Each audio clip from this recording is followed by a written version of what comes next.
The cabin lights glowed in a warm golden haze, the kind that made everyone look softer, everyone except the man in the first-class window seat. His tailored suit sat on him like armor, dark and sharp, his jaw tight as he stared out at the gray skyline beyond the glass. One hand rested on his knee, steady and restrained, while the other held a glass of red wine that barely trembled despite the subtle vibration of the plane. He looked like someone who had mastered the art of silence. Or maybe someone who needed it more than air. A few rows back, a little boy in a red winter coat bounced restlessly on his toes, clinging to a stuffed penguin as though it were a mission companion. His mother's hand wrapped around his wrist, gentle but desperate, silently begging him to stay put. But he had already spotted the man, the one with no smile and no spark, and something in the child's innocent heart tugged him forward. He slipped from his mother's grip. The aisle felt impossibly long for such small feet. But he marched forward anyway, determined and brave in the way only children can be. Passengers watched with mild amusement as he approached the stoic man, who still hadn't noticed him. The boy stopped beside the wide leather seat, breathing fast, cheeks pink from the cold and excitement. He raised his little hand slowly, as if approaching a wild, wounded animal, then tapped the CEO's arm. The man stiffened instantly, shoulders tensing like someone had just breached a private perimeter. His eyes narrowed before shifting downward, meeting the bright, fearless gaze of the small boy. For a heartbeat, neither of them moved. The hum of the engines filled the silence between them. Heavy and humming with something unspoken, the boy clutched his penguin tighter and leaned closer, voice small but steady. "Mom said lonely people need friends." The man's breath caught, sharp and involuntary. The words sank past his polished exterior, past the careful detachment he wore like a second suit. They didn't just land, they pierced. A muscle in his jaw twitched as if he'd been struck, someplace tender he'd forgotten he had. He didn't speak, didn't know how to, because the truth in those tiny words cracked something deep inside him. For the first time in a long time, he felt seen, and it terrified him. The woman hurried down the aisle, her boots thudding softly against the carpet as she dodged briefcases and knees. Her breath came out in uneven bursts, the kind caused by both embarrassment and exhaustion. When she reached her son, she didn't look at the man first, she looked at the boy, her hand immediately landing on his small shoulder with a tremble that revealed how tightly she was holding herself together. "I'm so sorry," she murmured, her voice scarcely above a whisper, the kind that carried years of apologizing for things she had no control over. She pulled her son gently but not harshly. She didn't have harshness in her, just worry, just fear of troubling others, just the weight of being both mother and protector alone. But the boy refused to move. His little fingers stayed curled into the CEO's immaculate sleeve, a contrast so stark it made the man's chest tighten, tiny smudged fingertips against tailored charcoal fabric. The CEO stared down at those fingers like they were some strange, fragile miracle that he wasn't sure he was allowed to touch. The mother finally looked up, and the CEO found himself caught in eyes that told a story without a single word. There were dark circles under them, subtle but deep, a kind of tired no sleep could fix. Her coat was slightly wrinkled, the hem dusted with the kind of "where that comes from too," many long nights and too little help. She looked brave and broken all at once. "I'm really sorry," she repeated, swallowing hard, trying to pull her son back again. "He didn't mean to bother you." Bother. The word hit him in a way he didn't expect. He'd heard apologies, delivered to him thousands of times, employees fearing him, rivals resenting him, executives stammering in boardrooms. But this apology felt different. It felt like a habit she'd learned from a world that never gave her space to breathe. The CEO's first instinct rose like muscle memory, to shut it all down, to dismiss them, restore the quiet solitude he lived behind. He opened his mouth to say something curt, something practiced, something that would keep the walls standing. But then her voice broke, not loud, not dramatic, just enough. A small crack, the sound of someone stretched, too thin on a day that was supposed to mean warmth and celebration. It caught him off guard, slicing through the armor he'd spent years reinforcing. He didn't speak. He couldn't. The tension between them thickened, not hostile, but heavy with something neither of them understood yet. And in the center of it stood the little boy, still holding on to him as if he somehow knew exactly where the cracks were. The boy twisted in his mother's grasp, stubborn in that innocent, fearless way only a child with a full heart can be. His small boots squeaked against the floor as he planted himself firmly in place, eyes bright as he stared up at the man who looked like he'd forgotten how to smile. "But Mommy, it's Christmas Eve, nobody should sit alone." The words didn't just fill the aisle, they softened it, warmed it, changed it. Conversations a few rows away faded. A businessman paused mid-sentence. A flight attendant turned subtly, sensing something unusual blooming in the quiet cabin. The mother froze, hand still wrapped around her son's arm, her breath catching as if those simple words had landed right where her own heartbreak lived. The CEO's fingers twitched around his wine glass, not from impatience, but from something deeper he wasn't ready to name. His gaze dropped to the boy, this tiny stranger with a penguin pressed to his chest, and hope shining in every inch of him. The boy wasn't begging. He wasn't manipulating. He was offering something the CEO hadn't been given in a very long time. Unfiltered kindness. The mother's voice broke through gently, frayed at the edges. "Sweetheart, we can't bother people like..." But the CEO's voice came out first, stopping her. It was low, almost quiet, roughened by disuse. "He's fine."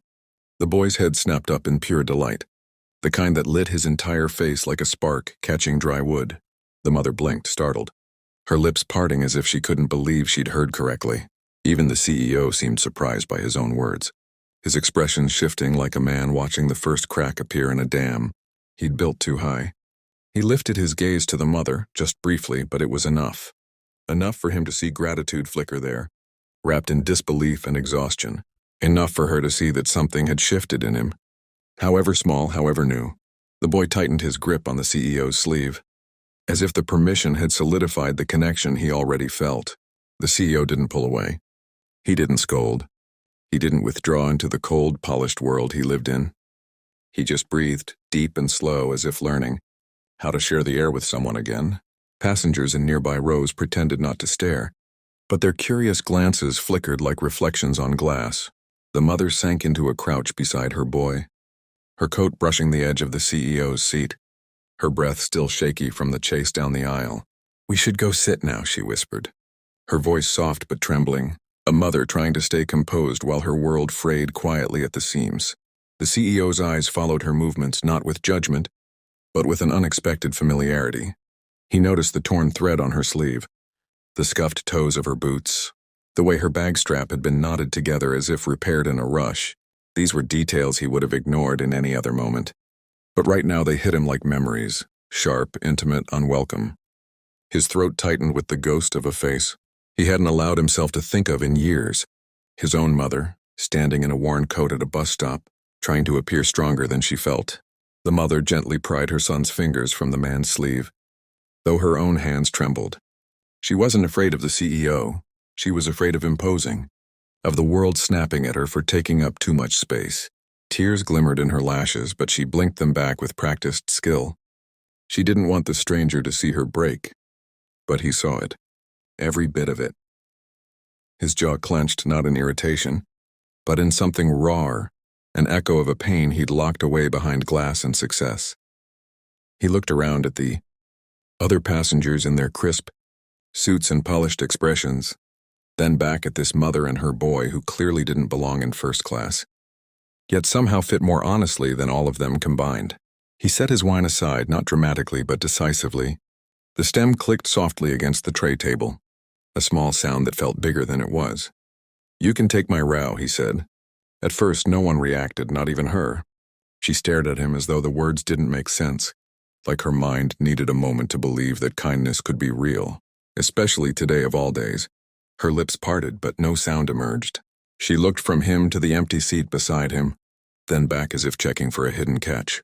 The boy's face lit instantly, his little penguin bouncing against his coat as he tugged his mother's hand.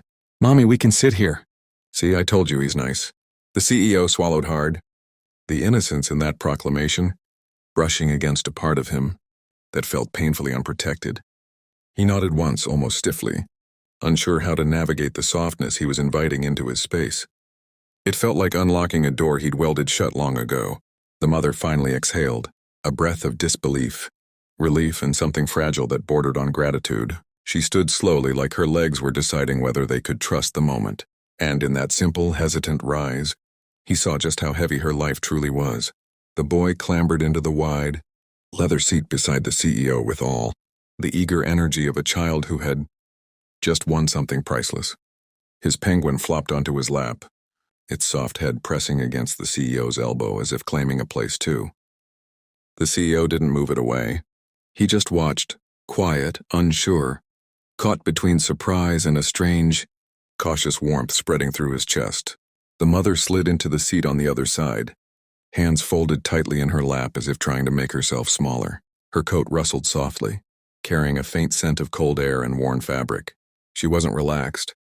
Her shoulders were stiff, her breath shallow, her eyes still darting between her son and the CEO as though waiting for the world to snap.